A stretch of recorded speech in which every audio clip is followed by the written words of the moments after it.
जय हिंद दोस्तों। राम राम भाई सारे आने। आशा है आप सभी लोग मस्त और बिंदास होंगे और अपनी पढ़ाई को बहुत ही अच्छे जबरदस्त तरीके से कर रहे होंगे। अपना बहुत ही इंटरेस्टेड टॉपिक परसेंटेज चल रहा है। परसेंटेज में अपन बहुत सारे ऐसे कॉन्सेप्ट जो बिल्कुल परसेंटेज की न्यू है और अपन हर एक कंसेप्ट को बिल्कुल बेसिक से एडवांस लेवल तक पढ़ रहे हैं, क्योंकि आप सभी को पता होगा कि जितना भी अरिथमेटिक्स है, अरिथमेटिक्स मैथ में जितने भी टॉपिक्स हैं, हर एक टॉपिक्स में परसेंटेज का कॉन्सेप्ट जरूर लगता है। तो आप ये मान के चलिए, यदि आपका केवल परसेंटेज का टॉपिक मजबूत हो जाता है तो आपका जितना भी अरिथमेटिक्स है उसके 60% कॉन्सेप्ट अपने आप क्लियर हो जाएंगे।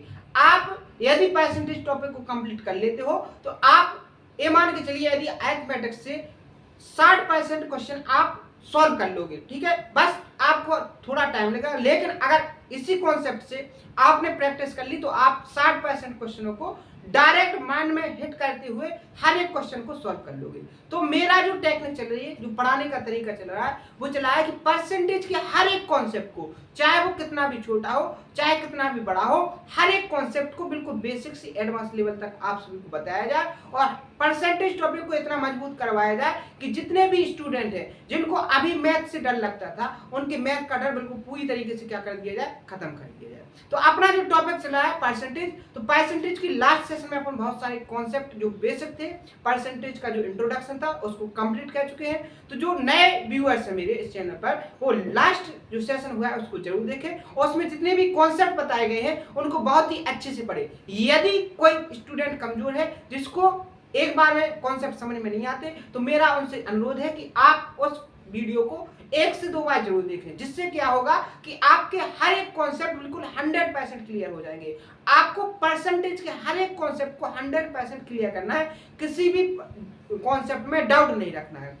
अगर आप डाउट नहीं रखोगे तो आप ये मान के चलिए, आपके लिए जो मैथ का पोर्शन है वो आपके लिए इतना इजी हो जाएगा कि आप हर एक क्वेश्चन को देखते ही सॉल्व करने लगोगे। तो आइए आज के सेशन को बिना टाइम वेस्ट किए स्टार्ट करते हैं। तो सबसे पहले मैंने लास्ट सेशन में क्या बताया उसको देखेंगे। जैसे मैंने लास्ट सेशन में आपको बताया था कि परसेंटेज है क्या, परसेंटेज है क्या, परसेंटेज की जरूरत क्यों पड़ी, इस सभी को मैंने यहाँ आपको डिटेल में बताया। लास्ट सेशन में आप उसको जाके देख सकते हो, हर एक चीज आपको डिटेल में पता चल जाएगी। इसके बाद मैंने आपको बताया कि कोई चीज है, कोई संख्या है, वो कितनी होती है, 100% होती है। उसकी जो प्रेजेंटेशन होती है वो अपने आप में कितनी होती है, 100% होती है। फिर मैंने आपको बताया कि कोई संख्या है, यदि आपको उसको परसेंटेज में कन्वर्ट करना है, ठीक है, किसमें, परसेंटेज में कन्वर्ट करना है, तो आपको उसमें किससे मल्टीप्लाई करना है, 100% से मल्टीप्लाई करना है, ठीक है। इसके बाद मैंने सेकंड कॉन्सेप्ट आपको क्लियर करवाया था कि यदि कोई संख्या, कोई वैल्यू परसेंटेज में दी जाती है तो आपको उसको नॉर्मल फ्रैक्शन या संख्या में चेंज करना है, तो आपको उसमें 1/100 से मल्टीप्लाई करना होगा। वो संख्या किस में आ जाएगी, नॉर्मल फ्रैक्शन में, ठीक है। इसके बाद मैंने तीसरा कॉन्सेप्ट बताया कि आप जो परसेंटेज में पढ़ते हो उसमें जो मोस्ट इंपोर्टेंट कॉन्सेप्ट होता है और सबसे पहला कॉन्सेप्ट होता है वो होता है परसेंटेज की स्टैंडर्ड फ्रैक्शन। क्या होता है, परसेंटेज की स्टैंडर्ड फ्रैक्शन। अब स्टैंडर्ड फ्रैक्शन का मतलब क्या है, स्टैंडर्ड फ्रैक्शन का मतलब है कि आप यदि इन फ्रैक्शनों को याद रखते हो तो इसको बेस मानते हुए आप बड़ी से बड़ी फ्रैक्शनों को बिल्कुल आसान तरीके से, बिल्कुल इजी वे में आप उसको क्या कर सकते हो, सॉल्व कर सकते हो। तो आपको टोटल मैंने 25 से 30 स्टैंडर्ड फ्रैक्शन लिखवाई है। वो कैसे बनती है, कैसे निकलती है, कैसे आपको याद रखना है, ये सब चीजें मैंने लास्ट सेशन में आपको बहुत ही डिटेल से आपको बताया गया है। तो आप कृपया लास्ट सेशन को जरूर देखें, बहुत ही इंपॉर्टेंट सेशन थे। लगभग 3 सेशन कंप्लीट हो चुके हैं, तो जितने भी नए व्यूअर्स हैं वो लास्ट सेशन को जरूर देखें। इसके बाद मैं आगे बढ़ा था, जैसे स्टैंडर्ड फ्रैक्शन कंप्लीट हुई थी तो मैंने आपको बताया था अगला कॉन्सेप्ट मैंने बताया था कि यदि कोई दो नंबर किसमें है, मल्टीप्लाई में है और उसमें परसेंटेज पूछा जाता है, तो उसमें परसेंटेज की प्लेस को आगे पीछे करने से उसका जो वैल्यू होती है उसमें कोई भी चेंजेस नहीं आता है। दो चीजें समझ में आई। जैसे उसको मैंने एग्जांपल के तौर पे आपको बताया था कि यदि आपका कॉन्सेप्ट ये वाला क्लियर नहीं है तो आप बेसिक से इस तरीके से सॉल्व करोगे और छोटे छोटे और आसान सवालों में भी टाइम ले लोगे। जो आपका टाइम नहीं लगना चाहिए, क्योंकि एग्जाम का जो खेल है वो टाइम पर डिपेंड है। यदि आपका टाइम मैनेजमेंट की जो अप्रोच है वो कंप्लीट हो जाती है तो आप कोई भी एग्जाम सेकंडों में सॉल्व कर लोगे, क्योंकि आप ये जानते हो कि क्वेश्चन 100 आएंगे और आपको टाइम 60 मिनट का मिलेगा। किसमें? प्री के एग्जाम में। चाहे आप सीजीएल का दे लो, चाहे एसएससी का कोई भी एग्जाम दे लो, हर एक एग्जाम का पैटर्न यही होता है। बस स्टेट में थोड़ा टाइम ज्यादा हो जाता है, लेकिन स्टेट की अपेक्षा जो सेंट्रल जॉब होती है उनमें कैसा होता है, अच्छी पैशन वाली जॉब होती है तो उसमें टाइम थोड़ा कम मिलता है, लेकिन अच्छी पैशन वाली जॉब है तो आपको उसको करना है। तो हर एक क्वेश्चन को देखते ही सॉल्व, हर एक कॉन्सेप्ट कैसे हिट होता है वो सब अप्रोच मैं आपको सेशन के थ्रू कंप्लीट करवाऊंगा। तो आप सेशन को जरूर ज्वाइन कीजिए। इसके बाद मैंने बहुत सारे एग्जाम्पल लिए थे, इनको कंप्लीट करवाया था। इसके बाद मैंने कोई नंबर किस नंबर से कितना ज्यादा है कैसे पता करेंगे उसके लिए चार मेथड आपको बताई थी लास्ट सेशन में। एक मेथड से काम नहीं चलने वाला, आपको चार मेथड बताई थी और चारों मेथड में कितना डिफरेंस है, आपको कब कौन सी मेथड लगानी, ये भी लास्ट सेशन में कंप्लीट करवाया है। तो आपको जरूरी है कि लास्ट सेशन जरूर देखें, इसके बाद इस सेशन को कंप्लीट करें। इसके बाद अपन आगे बढ़े थे तो बहुत सारे मैंने एग्जाम्पल लिए थे आपके सामने। आज का सेशन बिल्कुल न्यू होगा। आज के सेशन में जो कॉन्सेप्ट है वो बहुत ही इंपॉर्टेंट है। आज के सेशन में हम जानेंगे क्या मल्टीप्लाई फैक्टर, क्या है मल्टीप्लाइंग फैक्टर। तो आज का कॉन्सेप्ट बिना टाइम वेस्ट किए स्टार्ट करते हैं अपना मल्टीप्लाइंग फैक्टर। आज का कॉन्सेप्ट नंबर 1 कॉन्सेप्ट है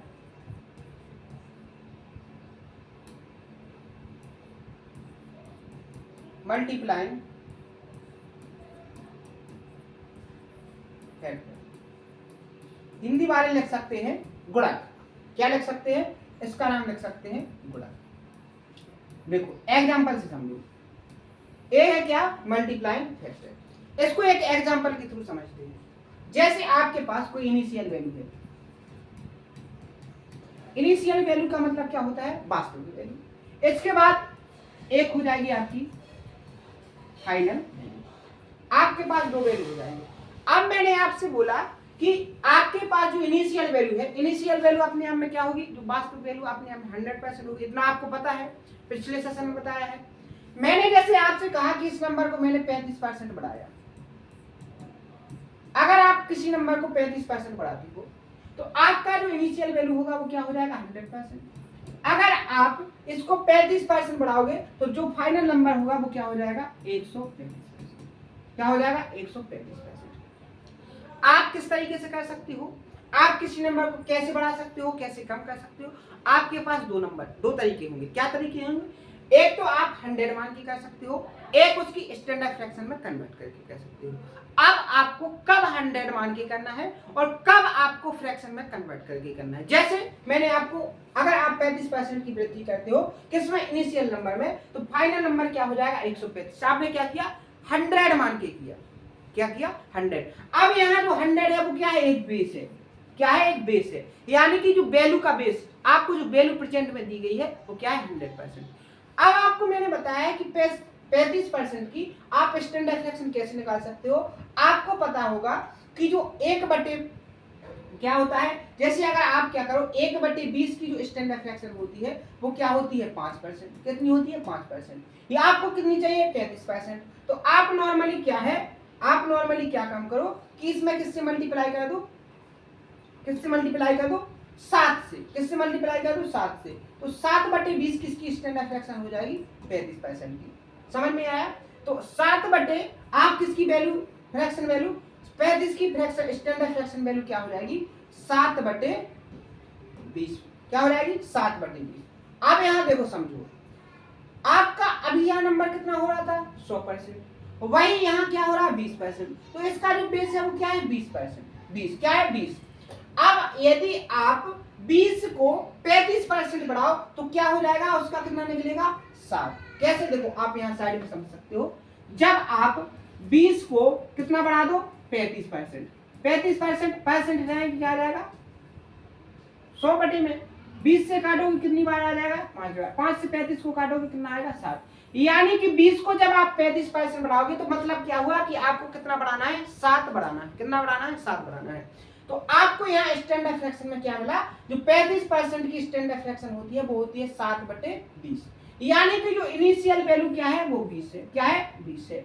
आपको कितना बढ़ाना है? 35% यानी कि 7। तो बढ़ के कितना हो जाएगा? जो फाइनल वैल्यू होगी वो क्या हो जाएगी? 27 हो जाएगी। 27 हो जाएगी। इतना समझ में आया? अब आप यहाँ देखिए, आपने जब इसको फाइनल वैल्यू को कन्वर्ट किया तो आप यहाँ देखोगे कि इसमें जो मल्टीप्लाई हुआ है, जो मल्टीप्लाई हुआ है वो किसका हुआ? 1.35 का। किसका हुआ है?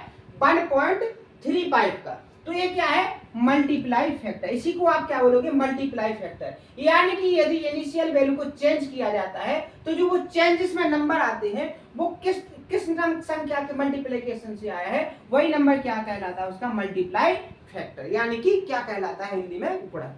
इतना समझ में आया? जैसे आपने इस नंबर को चेंज किया तो इसका मल्टीप्लाई फैक्टर क्या हो जाएगा? इसका हो जाएगा मल्टीप्लाई फैक्टर क्या हो जाएगा?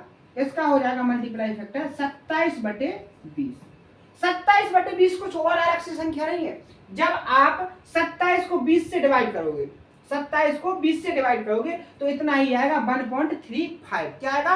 1.35। तो आपको कॉन्सेप्ट समझ में आया कि आप जब इनिशियल यानी कि वास्तविक वैल्यू को चेंज करते हो, वास्तविक वैल्यू को चेंज करते हो तो उस चेंजेस में जो नंबर आया है उसमें किससे मल्टीप्लिकेशन से वो नंबर आया है। जैसे आपका 135 आया है, जो 100 क्या थी? 100% क्या थी आपकी इनिशियल वैल्यू? आ कितनी गई? 135%। 135%। तो आपको 135% लाने में किस संख्या से मल्टीप्लाई करनी पड़ा?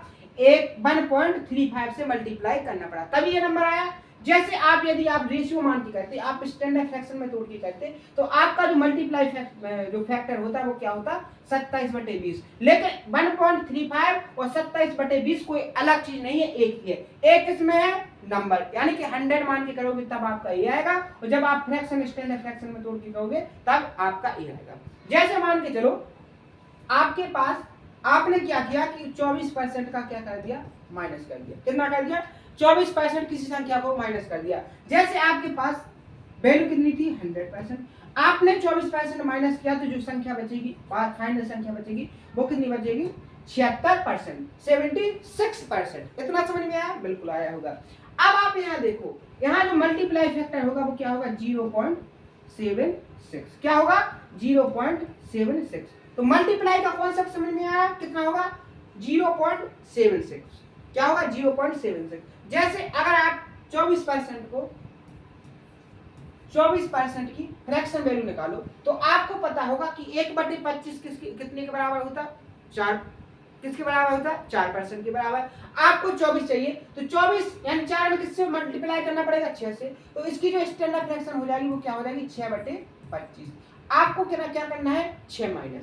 तो आपकी जो इनिशियल वैल्यू है, क्या है? जो इनिशियल वैल्यू, और ये हो गई क्या? Final value. तो आपको क्या पता है कि आपकी जो इनिशियल वैल्यू है वास्तव वो कितनी है? 25। कितनी है? 25। और आपको क्या करना है? -6 करना है। क्या करना है? -6 करना है। तो आप -6 करोगे तो आप यहाँ क्या हो जाएगी? संख्या 19। तो इसका जो मल्टीप्लाई का फैक्टर आएगा, जो संख्या आएगी वो क्या आएगी? 19/25। क्या आ जाएगी? 19/25। अब आपको पता होना चाहिए कि जो 19/25 है वो कुछ और नहीं है, वो क्या है? 0.76। क्या है? 0.76।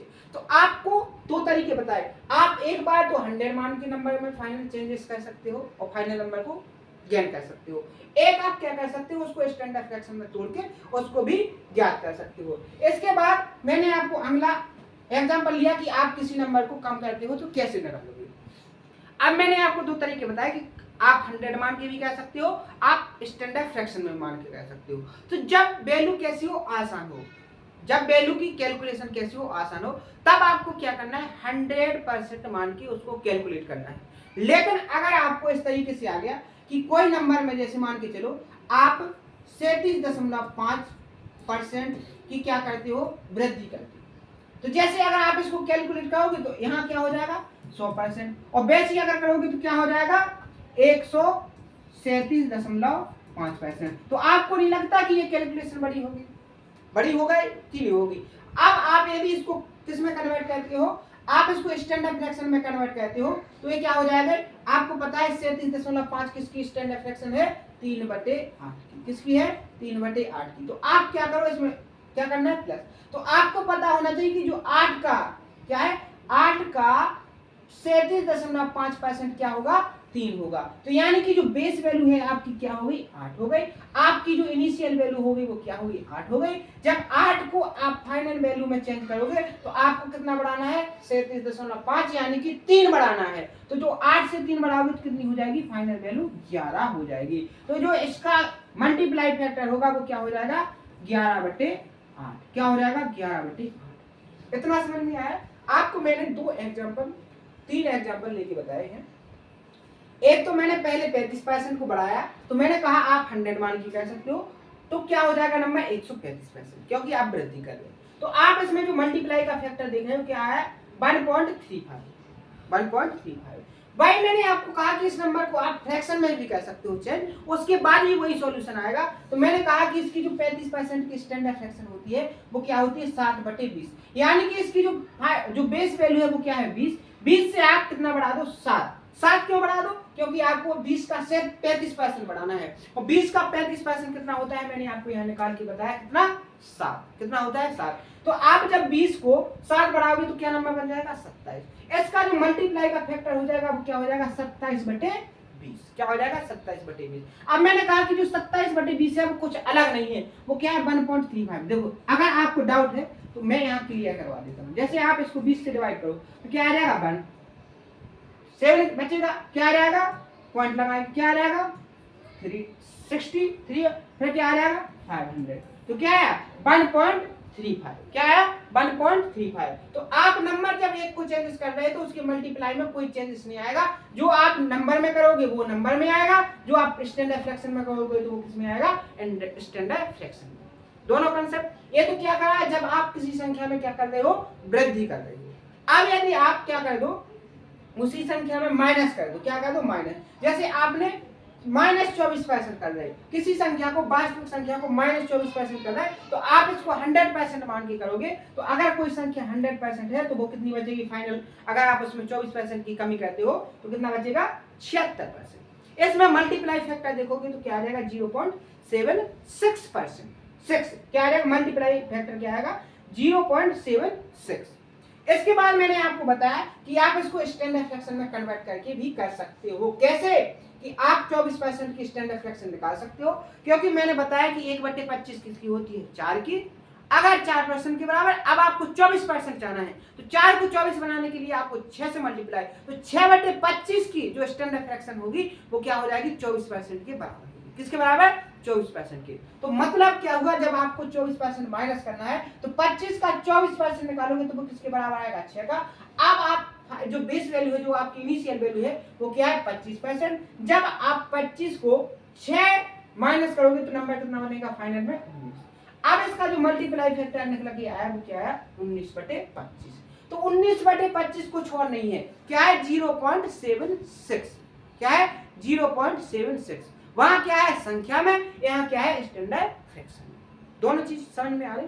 इसके बाद मैंने आपको एक एग्जांपल और लिया कि आपको 100 कहाँ मानना था और आपको स्टैंडर्ड फ्रैक्शन में कहाँ करना था। जैसे मैंने आपको बताया इस वैल्यू को आप पॉइंट में दिए गए हैं फ्रैक्शन तो आप इसको 100 मान के करोगे तो आपकी जो कैलकुलेशन होगी वो कैसे हो जाएगी बड़ी।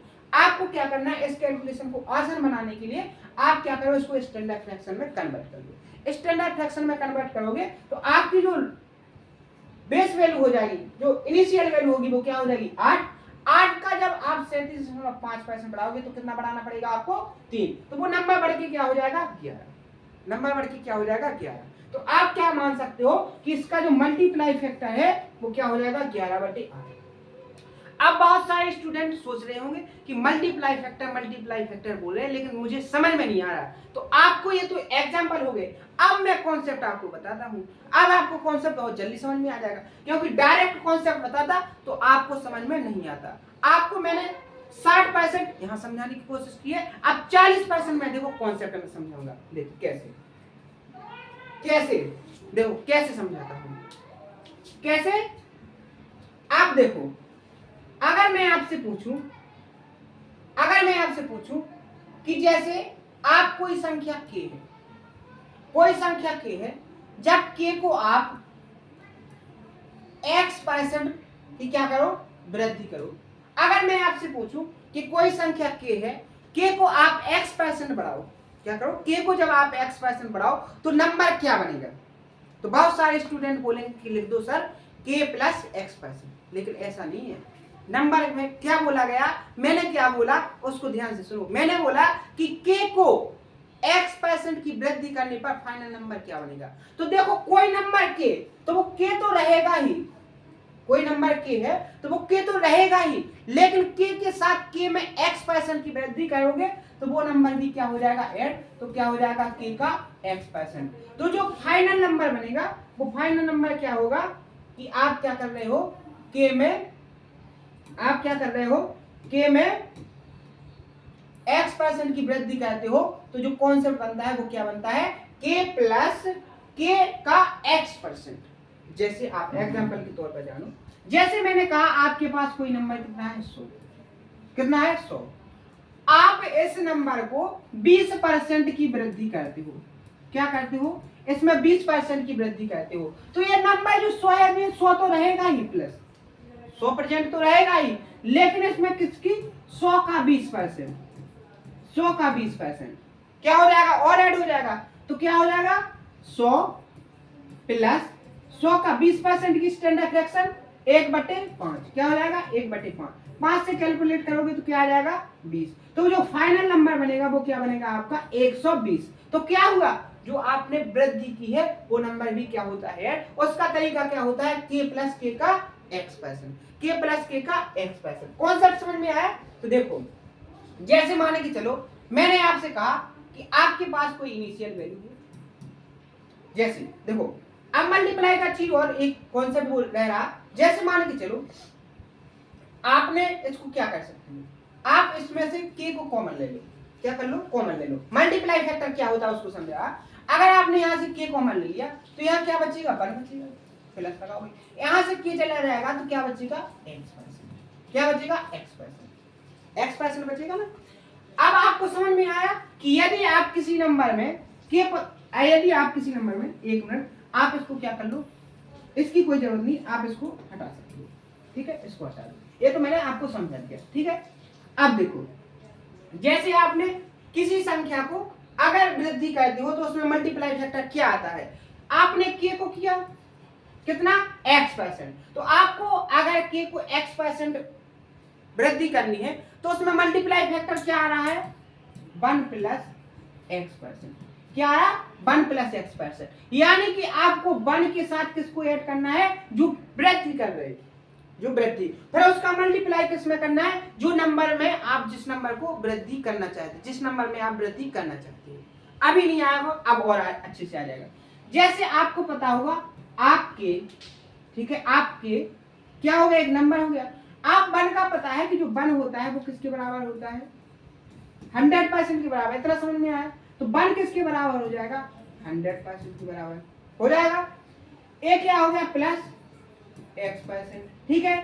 अब आप यहाँ क्या करो, के में से इसमें से क्या ले लो, परसेंटेज कॉमन ले लो, तो क्या हो जाएगा 100 प्लस क्या हो जाएगा x और क्या हो जाएगा परसेंट का निकल के आ जाएगा बाहर। जैसे मैंने आपको यहाँ पिछले सेशन में बताया, पिछले स्लाइड में बताया, जैसे मैंने आपको कि आप किसी नंबर को 35% का क्या करते हो वृद्धि करते हो, तो आप यहाँ देखो आपको वृद्धि कितनी करनी है 35%, कितनी करनी है 35%, किसमें करनी है किसी एक नंबर। तो आप नॉर्मली क्या करोगे, आप x की वैल्यू क्या है 35, तो ये नंबर क्या बनेगा k इंटू क्या हो जाएगा 100 प्लस क्या हो जाएगा 35, क्या हो जाएगा, यही आया ना। अब आपका ये नंबर क्या हो जाएगा k, ए क्या हो जाएगा इंटू में 135 और क्या आ जाएगा परसेंटेज। अब यदि आप इस परसेंटेज को हटाओगे तो आपको पता है किससे डिवाइड करना पड़ता है, आपको 100 से, आप इसको 100 से डिवाइड करोगे तो नंबर क्या निकल के आएगा k का k इंटू क्या आ जाएगा 1.35%, क्या आ जाएगा 1.35। तो मैंने आपको यहाँ लिखा था, मैंने आपको यहाँ लिखा था कि मल्टीप्लाई फैक्टर क्या आ रहा है आपके पास 1.35, क्या आ रहा 1.35। जब आप किसी नंबर में कोई वृद्धि करते हो, जब किसी नंबर में आप किसी परसेंटेज से वृद्धि करते हो तो उसका मल्टीप्लाई फैक्टर क्या होगा, जैसे आप किसी नंबर को 35% की वृद्धि करना चाहते हो तो उसका जो मल्टीप्लाई फैक्टर होगा वो क्या होगा 1.35। क्या होगा 1.35। इसको कैसे आया वो मैंने आपको यहाँ प्रूव करके बता दिया। कहा आपको यहाँ मैंने प्रूव करके बता दिया कैसे आता है के का 1.35 कैसे आया। आपको देखो बिल्कुल पूरे डिटेल में, ऐसा आपको कहीं और नहीं मिलेगा। मैं आपसे कहता हूं आप सेशन को बस अच्छी फोकस के साथ पढ़िए, आप बहुत अच्छे से देखिए, आपको वो कंटेंट कि आप भी कहोगे कि मैथ इतना आसान था लेकिन अभी तक मुझे सही तरीका नहीं मिला पढ़ाने वाले का। मैं आपको कहता हूं कि मैथ में आप ऐसे जीनियस बनोगे कि आप हर एक कॉन्सेप्ट को खुद से क्रिएट करने की कोशिश करने लगोगे, आपको कॉन्सेप्ट रटने की जरूरत नहीं पड़ेगी। तो बस आपको जरूरत है तो सेशन को फोकस के साथ देखने की जरूरत है, आपको अच्छे मन से देखने की जरूरत है। और आप ये मान के चलिए यदि आपको सिलेक्शन चाहिए तो आप ये बात भूल जाइए कि मुझे 24 घंटे पढ़ना है, 24 घंटे में से 18 घंटे पढ़ना है, 16 घंटे। मैं आपसे कहता हूं आप अच्छे मन से केवल 6 घंटे पढ़ लीजिए, आपका सिलेक्शन कोई और नहीं ले सकता। अगर 100 वैकेंसी भी आई तो उसमें से आपकी एक वैकेंसी 100% सिक्योर होगी, लेकिन आपको 6 घंटे फोकस के साथ अच्छे मन से पढ़ना है तो पढ़ना ही पड़ेगा। हर एक चीज को कॉन्सेप्चुअली क्लियरिटी के साथ मैं आपको यहाँ बताऊंगा, आप उसको अपने अच्छे मन के साथ पढ़िए, आपका जो मैथ का स्कोर है वो 100% होगा। और आप ये मान के चलिए यदि आपका मैथ का 100% स्कोर हो गया तो रीजनिंग का ऑब्वियसली है कि आपका 100% अपने आप हो जाएगा, क्योंकि मैथ और रीजनिंग एक दूसरे से क्या है ज्वाइन है। तो आप ये मान के चलो ये दोनों ज्वाइन है तो दोनों चीजें कैसी हो जाएंगी, एक सी हो जाएंगी। अब क्या बचेगा आपके पास, जीएस बचेगा और क्या बचेगा, इंग्लिश। तो आप ये मान के चलो जब आपका कॉन्फिडेंस बढ़ता है तो बहुत सारी चीजें ऑटोमेटिक क्या होने लगती है, अच्छे से क्लियर और सही होने लगती हैं। तो आपका जो तरीका है सिलेक्शन लेने का वो सबसे पहला तरीका है कि आप मैथ को 100% कर लीजिए, मैथ 100%, रीजनिंग अपने आप 100%, और आपका इन दोनों सब्जेक्टों से क्या हो जाएगा, कॉन्फिडेंस बढ़ जाएगा। तो आपका क्या होगा, आगे का जो सब्जेक्ट होगा उसको कंप्लीट करने का जो तरीका होगा, आप डिमोटिवेशन से बाहर निकल के मोटिवेट होके अपने सिलेक्शन को सिक्योर कर लोगे। तो आशा है आप इसको बहुत अच्छे से देखोगे और सेशन को यदि पसंद आएगा तो लाइक जरूर करोगे। तो देखो मैंने आपको ये बता दिया, आप जैसे मान के चलो आप जैसे ये तो क्या हो गया अपना कॉन्सेप्ट, इस कॉन्सेप्ट को आप याद रखना कि आप यदि किसी नंबर में क्या करते हो, वृद्धि करते हो, तो उसका जो मल्टीप्लाई फैक्टर होगा वो क्या होगा 1 + x%, या क्या हो सकता के में 100 + x%। ठीक है, ये दोनों चीजें आप याद रखोगे, क्या रखोगे, दोनों चीज। लेकिन भाई यदि आप के में क्या कर दो, के में क्या कर दो, के का क्या कर दो, के में x% क्या कर दो, कमी कर दो, क्या कर दो, कमी कर दो, तो इसमें जो मल्टीप्लाई फैक्टर आएगा वो क्या आएगा, के माइनस के का x%। तो मल्टीप्लाई फैक्टर क्या बन जाएगा, के 1 माइनस क्या हो जाएगा x%, या क्या हो जाएगा के और क्या हो जाएगा 100 माइनस x%। आपको ये दोनों कॉन्सेप्ट बहुत अच्छे से याद रखना है, दोनों कॉन्सेप्ट से आपसे क्वेश्चन हमेशा पूछे जाएंगे। अभी मैं आगे आपको बताऊंगा कि इस कॉन्सेप्ट का यूज कैसे आपको करना है। ठीक है, अब आपको जैसे एग्जांपल के तौर पे बताया जाए तो देखो अगर आपके पास कोई इनिशियल वैल्यू दी जाएगी और आपको एक वैल्यू दी जाएगी चेंज वाली, और जब चेंज करोगे तो क्या मिलेगी आपको, एक फाइनल वैल्यू। क्या मिलेगी, फाइनल वैल्यू। अब आप यहां देखो क्या, अगर मान के चलो आपके पास कोई इनिशियल वैल्यू ए है, आपके पास कोई इनिशियल वैल्यू क्या है, ए है, तो आप इसमें किसकी चेंजेस करते हो, आप इसमें कितनी चेंजेस करते हो, 20% की चेंजेस करते हो। तो जो फाइनल वैल्यू बनेगी वो क्या बनेगी, कॉन्सेप्ट यहाँ है तो इसका यूज आपको करना है। जो फाइनल वैल्यू बनेगी वो क्या बनेगी, उसमें किससे मल्टीप्लाई करना पड़ेगा, 100 + x% से। तो यहाँ क्या हो जाएगा, आप किससे करोगे 100, तो नंबर क्या है ए, नंबर क्या है ए, इसमें किससे 20% की वृद्धि करना है, तो क्या हो जाएगा 100 प्लस क्या हो जाएगा 20 और क्या हो जाएगा परसेंट। तो नंबर क्या निकल के आएगा आपका 120% इंटू ए। समझ में आया कैसे वृद्धि होगी, समझ में आया। अब आपने ए कर लिया, ठीक है। अब इसके बाद यदि आपके पास कोई नंबर है बी, आपने इसमें क्या किया, -25% की कमी कर दी, ठीक है। 25% की क्या कर दी, कमी कर दी। तो जो नंबर बनेगा फाइनल में वो क्या बनेगा, बी इंटू 100 अब क्या होगा, प्लस की जगह पर क्या हो जाएगा, माइनस क्या हो जाएगा, 25%। क्या हो जाएगा, 25%। अब जो नंबर बनेगा, जो फाइनल में नंबर बनेगा वो क्या हो जाएगा, 75% इंटू क्या हो जाएगा, बी। दोनों चीजें समझ में आई, वृद्धि वाली और कमी वाली। अब जैसे मान के चलो आपके पास कोई नंबर सी है, कोई नंबर सी है। अब आप सी को क्या करते हो, आप प्लस क्या करते हो, 37.5 की क्या करते हो, वृद्धि करते हो। किसकी वृद्धि करते हो, 37.5% की वृद्धि करते हो। तो अब आप यहाँ 100 से नहीं करोगे, अब इसका जो मल्टीप्लाई का फैक्टर आएगा वो क्या आएगा, अब आप इसका मल्टीप्लाई का फैक्टर किससे निकालोगे, अब आप इसका मल्टीप्लाई का फैक्टर इससे निकालोगे। कैसे, देखो आप यहाँ देखो, आप यहाँ देखो, मैं आपको यहाँ समझाऊंगा। जैसे मल्टीप्लाई का फैक्टर क्या बनेगा, के 1 प्लस x%। अब आप इससे निकालोगे, आप किससे नहीं निकालोगे, के 100 प्लस x%, किससे नहीं निकालोगे, के प्लस x% से नहीं निकालोगे। क्योंकि इसका अगर आप के 100 प्लस x से निकालोगे तो इसकी जो कैलकुलेशन होगी वो क्या हो जाएगी, पॉइंटों में है, डेसिमल में, तो क्या हो जाएगी, बड़ी हो जाएगी। अब आपको निकालना है इससे, इससे कैसे निकालना है, आप के करोगे, 1 करोगे, अब इसका जो मल्टीप्लाई फैक्टर x% क्या है, जिस नंबर से आप वृद्धि करना चाहते हो वो नंबर क्या है, 37.5%। अब 37.5% आखिर में फ्रैक्शन में क्या है, स्टैंडर्ड फ्रैक्शन में मैंने आपको लिखवाया क्या, 3/8। क्या लिखवाया, 3/8। तो इसका जो मल्टीप्लाई का फैक्टर बनेगा वो क्या बनेगा, के इंटू क्या हो जाएगा, 8 एकम 8, 8 में क्या जुड़ जाएगा 3, तो क्या हो जाएगा 11/8। इसका मल्टीप्लाई फैक्टर क्या बनेगा, 11/8, ना कि क्या बनेगा 75%। यहाँ जो बना था वो यहाँ नहीं बनेगा, क्योंकि अगर वो बन तो जाएगा, क्या है, बन तो जाएगा, लेकिन उससे क्या होगा, कैलकुलेशन आपकी क्या हो जाएगी, बड़ी। आपको कैलकुलेशन क्या करना है, आसान। तो आपका जो स्टैंडर्ड फ्रैक्शन में क्या होगा, इसका जो मल्टीप्लाई फैक्टर हो जाएगा वो क्या हो जाएगा, c इंटू क्या हो जाएगा 11/8। क्या हो जाएगा 11/8। कंसेप्ट समझ में आया। आप यदि 100 मान के कहते हो तब आपको वृद्धि किस तरीके से करना है, जब आप 100 मान के कहते हो तो आपको कमी किस तरीके से करना है, जब आपके पास फ्रैक्शन में ऐसी वैल्यू, परसेंटेज में ऐसे चेंजेस मिलते हैं जो क्या होती है, उनको अगर आप 100% मान के कहते हो तो आपको क्या है, उसकी सॉल्यूशन में क्या होता है, कैलकुलेशन में टाइम लगता है। तो आपको तो टाइम सेव करना है, तो आपको ऐसी स्टैंडर्ड फ्रैक्शन में कन्वर्ट करके उसका मल्टीप्लाई फैक्टर निकालना है, और आप इसको बिल्कुल आसानी से करोगे। समझ में आए। अब आपको इसके एग्जांपल से बताता हूं कि आपको कैलकुलेशन कैसे आसान हो जाएगी। देखो अगली स्लाइड पर कैसे, जैसे मान के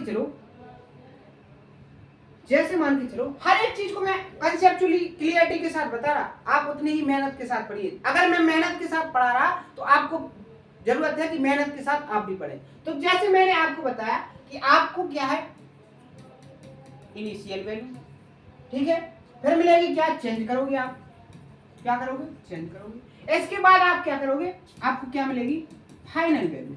यही होता है ना आपके साथ। जैसे मान के चलो आपने कोई वैल्यू क्या ले ली, आपने कोई वैल्यू ले ली ए, क्या ले ली ए, आपने इसमें चेंजेस किया 25%, तो इसकी जो फाइनल वैल्यू मिलेगी वो आपको क्या मिलेगी, 125% ए। अब देखो इतनी डिटेल में नहीं बताऊंगा, मैंने यहाँ बता दिया, अब डायरेक्ट लिखूंगा, क्योंकि अब जो कंसेप्ट में पहले पढ़ चुका उसकी प्रैक्टिस इस तरीके से करवाऊंगा, तो आपको डायरेक्ट लिखना है क्या आएगा। अब देखो एग्जांपल समझो, मान के चलो आपके जो फादर्स हैं, जो पिताजी हैं, वो आपकी जो क्या है इनकम है उनकी कितनी है, 6000 है। जो इनिशियल इनकम है वो क्या है, 6000 है। अब मान के चलो उन्होंने एक्स्ट्रा काम किया, क्या किया, एक्स्ट्रा काम किया, तो उनकी वृद्धि कितनी हो गई, 25%। कितनी हो गई, 25%। तो अब जो उनको फाइनल वैल्यू मिलेगी, जो मंथ में अभी जो उनको 6000 रुपए मिल रहे थे, उन्होंने क्या किया, हर महीने में 25% काम एक्स्ट्रा किया, तो 25% उनकी वेतन बढ़ जाएगी कि नहीं। तो अब जो उनको फाइनल वैल्यू मिलेगी, क्या, जो अब उनको फाइनल वैल्यू मिलेगी वो क्या मिलेगी, 6000। एक ही वैल्यू क्या कर दिया आपने, 6000, क्या हो गई 6000। 6000 की कितनी मिलेगी, 125%। क्या मिलेगी, 125%। जब आप इसको कैलकुलेट करोगे तो आप क्या करोगे, 6000। अब आपको पता है कि परसेंटेज की जो वैल्यू होती है उसको हटाने के लिए आप किससे डिवाइड करते हो, 100 से। तो आप इससे कितनी जीरो, 2 जीरो कैंसिल कर दो। अब आप क्या कर दो, इसमें मल्टीप्लाई, क्या कर दो, इसमें मल्टीप्लाई। तो आप यहाँ देखोगे तो यहाँ अगर आप 60 का 125 में मल्टीप्लाई करोगे तो लास्ट में जीरो तो आना है। 6 का करोगे 6 पंचे 30, 6 दूनी 12 और 3 कितना हो जाएगा 15, बन कैरी 6 और 3 क्या हो जाएगा 9। तो उनको जो फाइनल वैल्यू मिलेगी वो क्या मिलेगी 9500। अभी वैल्यू कितनी मिल रही थी 6000। जब उनकी 25% की वृद्धि करी तो आपको टोटल कितना मिलेगा मंथली 9500। चीज समझ में आई, कॉन्सेप्ट समझ में आया कि आपको किस तरीके से एग्जाम में पूछेगा। उसने कहा कि कोई नंबर आप 25% की वृद्धि करते हो तो वो नंबर फाइनल नंबर क्या बनेगा। तो मैंने आपको एक एग्जांपल बताया, ये आपने किस तरीके से किया 100 मान के। कैसे किया 100 मान के। अब जैसे मान के चलो आपसे पूछ लिया जाए कि आपको कोई नंबर दिया है, जैसे मान के चलो आपको नंबर दिया है कि आप 8,900 रुपए कमाते हो। कितने कमाते हो 8,900 रुपए कमाते हो, ठीक है। अब आपने जो इसमें क्या की वृद्धि की, जो इसमें वृद्धि हुई वो क्या हुई आपकी हुई 14.28% की। या मान लो रुको, ये तो आप आसान है। अगर मान के चलो इसमें वृद्धि क्या हो जाए, इसमें वृद्धि हो जाए 44.44% की, तो आप इसको अब 100% मान के करोगे तो यहाँ क्या आ जाएगा, कैलकुलेशन बड़ी हो जाएगी। अब आप इसको कैसे करोगे, अब आपको पता होना चाहिए जो 44.44 है इसकी जो स्टैंडर्ड फ्रैक्शन होती है वो क्या होती है 4/9, क्योंकि आपको पता है 1/9 की जो स्टैंडर्ड फ्रैक्शन होती है वो 11.11% के बराबर होती है। अब आपको कितना चाहिए 44, तो किससे मल्टीप्लाई 4 से, तो क्या हो जाएगा 4/9। अब आप इसमें क्या कर रहे हो वृद्धि, क्या कर रहे हो वृद्धि। तो आप इनिशियल वैल्यू क्या है 9, इनिशियल वैल्यू क्या है 9, यानी कि वास्तविक वैल्यू क्या है 9। अब 9 में आप 4 किसकी 44.44% की वृद्धि यानी कि 4 की वृद्धि करोगे। जब आप 9 का 44.44% निकालोगे तो वो कितना निकलेगा 4, कितना निकलेगा 4। तो आप देखोगे कि ये जो नंबर है 4 की वृद्धि करना है तो इसका जो मल्टीप्लाई फैक्टर बनेगा वो क्या हो जाएगा 9 में 4 ऐड करोगे तो नंबर क्या हो जाएगा। यदि मान के चलो आप के में किसकी वृद्धि करना चाहते हो 44.44 की वृद्धि करना चाहते हो, इसमें मल्टीप्लाई किसका हो जाएगा 13/9 का, किसका हो जाएगा 13/9 का। अब आपको के प्लेस पर वैल्यू क्या है आपको दी गई 8,900, तो आप क्या करो नॉर्मली 8,900 क्या करो 8,900 में किससे मल्टीप्लाई कर दो 13/9, क्या करो 13/9। तो आप अब यहां देखो आप इसको कैलकुलेट करोगे बहुत आसान हो जाएगा। आप इससे 89 क्या है 89 8,900 को किससे 9 से डिवाइड करो और 13 से मल्टीप्लाई, बिल्कुल आसान हो जाएगा। एक और एग्जांपल से मैं आपको समझाता हूं। जैसे मान के चलो आपके पास कोई इनिशियल नंबर है, मेरी कोशिश है कि हर एक कंसेप्ट आपके माइंड में बैठ जाए। एक चेंजेस हो गया, आप चेंज कर रहे हो, इसके बाद आपका जो मिलेगा क्या फाइनल, क्या मिलेगा फाइनल। अब मैं देखो एक और एग्जांपल जिससे आपको सही तरीके से समझ में आए। जैसे मान के चलो मैंने 5,000 को, आपकी जो वैल्यू है वो 5,000 है, ठीक है। आप इसको चेंज कर रहे हो कितना 20%, क्या कर रहे हो 20%। तो आप यहां देख रहे हो नंबर आपका क्या है आसान कैलकुलेशन वाला, परसेंटेज में जो चेंजेस है वो क्या है आसान कैलकुलेशन वाला। तो आप इसको जो चेंजेस मिलेगा वो आपको क्या मिलेगा 120, क्या 120% किसका 5,000 का, किसका 5,000 का, किसका मिलेगा 5,000 का। सीधा परसेंटेज हटाओगे कितनी जीरो हटा दोगे 2 जीरो, डायरेक्ट लिखने की जरूरत नहीं। अब आप क्या करो इसमें मल्टीप्लाई, तो आप क्या करोगे 1 जीरो ये आ जाएगा और 1 जीरो 1 और 12 से 5 में मल्टीप्लाई करोगे क्या आ जाएगा 60। तो आपकी जो फाइनल वैल्यू बनेगी वो क्या बन जाएगी 6। चीजें समझ में आ रही है ना, कॉन्सेप्ट समझ में आ रहा है ना, उसको कैसे अप्लाई करना है वो समझ में आ रहा है ना, आसान है, बहुत अच्छे से आ रहा है। हर एक चीज को मैं बहुत क्लियर तरीके से बता रहा। अब देखो अगर वही आपको जैसे मान के चलो अगर आपको दे दिया जाए क्या, आपको दे दिया जाए कि 4800 रुपए है, कितने हैं 4800 रुपए। अब आप इसमें जो वृद्धि करना चाहते हो वो 37.5% की वृद्धि करना चाहते हो। अब आप यहाँ यदि 100 मान के करोगे और फाइनल में मल्टीप्लाई फैक्टर लगा दोगे 100% से, तो क्या होगा वो चीज कैसी हो जाएगी कैलकुलेटिव हो जाएगी। आप इसको आसान कैसे कर सकते हो, जैसे मान के चलो आप कोई के नंबर है उसमें आप 37.5% की वृद्धि करना चाहते हो, तो कॉन्सेप्ट क्या कहता है उसका मल्टीप्लाई फैक्टर क्या हो जाएगा 37.5 की जो फ्रैक्शन वैल्यू हो जाएगी वो क्या हो जाएगी 3/8। तो इसका जो मल्टीप्लाई फैक्टर निकलेगा वो क्या निकलेगा 11/8। अब आपको पता है कि आपको के प्लेस पर क्या दिया है 4800, क्या दिया है 4800। तो आप क्या करो 4800 में किसकी वृद्धि कर दो 11 इसका जो मल्टीप्लाई हो फैक्टर हो जाएगा वो क्या हो जाएगा 11/8, क्या हो जाएगा 11/8। तो जो आपको फाइनल मिलेगी वो क्या होगी 8 6 48, क्या हो जाएगा 600। 600 में जब आप किससे मल्टीप्लाई करोगे 11 से तो क्या आ जाएगा 6600। तो आपको जो फाइनल वैल्यू मिलेगी कब, जब आप उसमें 37.5% का क्या कर दो वृद्धि, तो आपको जो फाइनल वैल्यू मिलेगी वो क्या मिल जाएगी 6600। यानी कि अगर आप मंथली इनकम 4800 कमा रहे थे और आपकी इनकम में 37.5% की वृद्धि कर दी जाती है, तो आपको जो अगले महीने की मंथली जो वैल्यू मिलेगी वो क्या मिल जाएगी 6600, क्या मिलेगी 6600। तो इस तरीके से आप कोई भी कॉन्सेप्ट को कैसे अप्लाई करना है आपको यहाँ बता दिया गया है। आज अपने जो बेसिक कॉन्सेप्ट थे परसेंटेज के वो यहाँ क्लियर हो जाते हैं। कल के सेशन में आपको इन सब कॉन्सेप्टों पे कैसे प्रीवियस ईयर एग्जाम में कॉन्सेप्ट पर क्वेश्चन आए हैं और आगे कैसे क्वेश्चन क्रिएट हो सकते हैं वो सभी आपको कल के सेशन में कंप्लीट करवाए जाएंगे। तो आज के सेशन में इतना ही, मिलते हैं नेक्स्ट सेशन में। थैंक यू, धन्यवाद।